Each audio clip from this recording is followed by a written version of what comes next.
Now, as you rightly say, I'm responsible for the whole of Africa, not for Ghana. What I would say briefly about Ghana is that in 3 years, they went from not playing rugby, becoming members of Rugby Africa, to becoming full members of World Rugby, to now the women are ranked number 8 in Africa. A country that is not playing and has internal problems. The men are ranked, if you remove South Africa, are ranked number 12. So, from nothing, out of 40 nations, they are ranked number 8 and number 12. That is a huge achievement. With zero investment from government, zero investment from the National Sports Association. And you are not playing nationally to get the corporate world involved. I have tried with business friends to look at the issues of raising money alternatively. You know, at Kotobo, I introduced a number of creative groups. I know you forgot the time we beat you 3 times in one season, but it's okay. But that's okay. What is the case? That is the wonderful thing about sports. You should be able to be competitive and still smile and talk about it.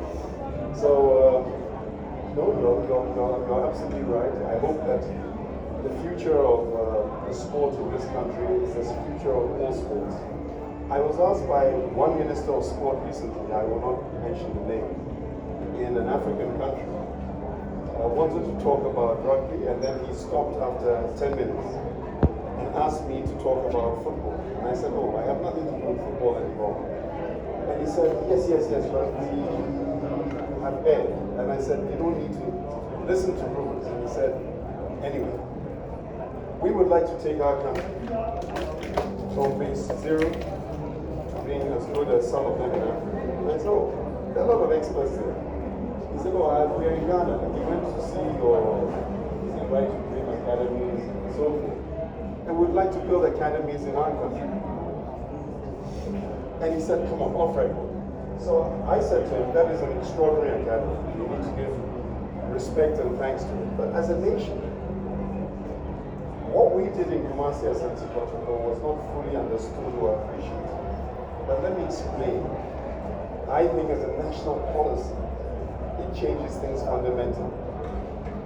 And he asked what was it, and I said, get the right technical people and make sure they're not coaches.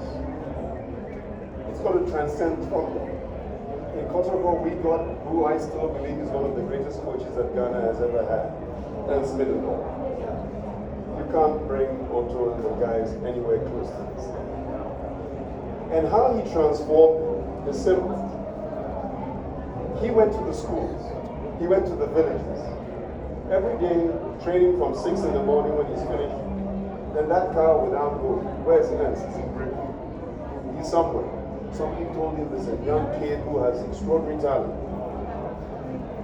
When he finished this exercise every day before coming for 3 o'clock training, he then identified and said to me, look, there's some kids, Herbert, their talent, we don't have anything like that in Europe.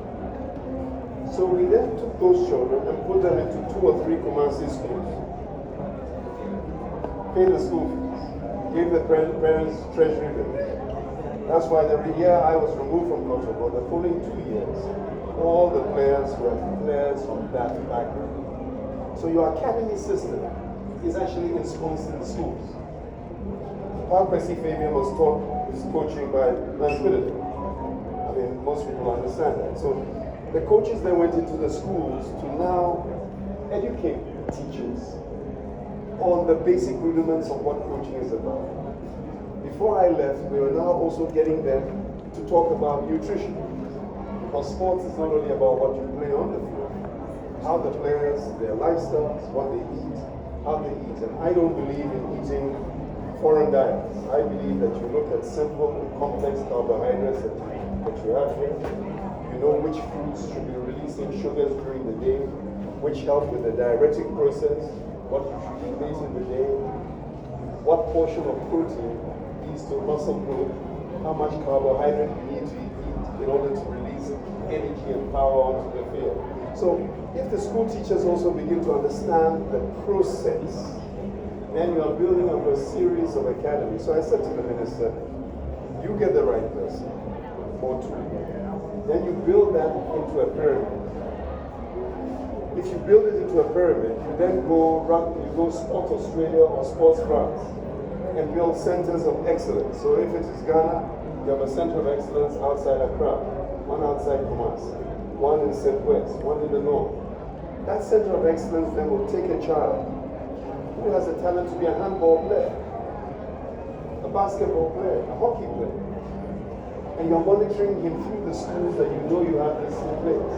The center of excellence then brings that child through that process, and then you can use him in that process into the national under 17, or if it's younger, under 20, under 23. So he listened to me and he said, okay, but how?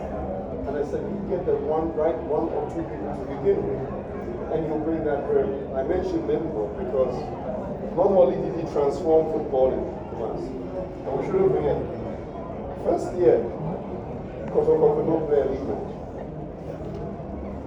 So, the great team that is part of the red that is my blood could not play a league match. They could not raise 11 players to play. So if you take that and we put a program in place to say sport is big business, the stadiums were empty. Family and Boy showed me the figures from Calca, 20 cities, 15 cities, total gate revenue. And then it became clear that what we had to do was to fill the stadiums. And at our peak, when you get 40, 50, 60, 70,000 people into a 45,000 seater stadium.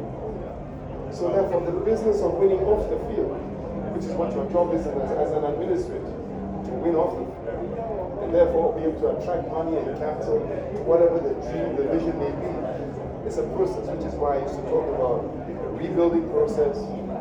That is a 10-year program with a 5-year program to get to Kumasi Asante Kotoko back to the semi-finals of the Africa Cup. Then you have a program to take you in another direction. It's a vision that not everybody understands.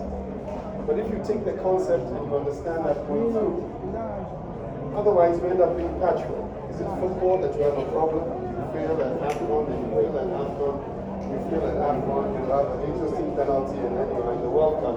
I mean, if you go through that means, you will always be in a situation whereby you will go to Ivory Coast and then be disappointed. But if you have training young, whether it's rugby, whether it's basketball, whether it's handball, Middendorf taught me something which was big, and that he used to say to me that the African athlete is the best in the world. His problem is, can they concentrate for 90 minutes? So you pick teams with players I don't understand. But then, you tell me later that that player, when it's 78 minutes on, he's not going to pass the ball back to his goalkeeper. The goalkeeper is also going to play table tennis across the goal for you to lose a match. He can keep that concentration for 90 minutes. In the EPL, you see the lower teams play very well for 78 minutes. The last 10 minutes, they lose concentration. So it comes from a young age. Or a player gets the ball advantage, the first touch is so bad that he's lost the advantage. Ajax, school system. Kumasi Asante Kotoko in those days, the youth program that we put. So go to rich training ground, replant the whole grass, build a borehole, create the internal facility so you can get excellence. Sports is big business. You really need to invest for the future. And I think that is part of the key.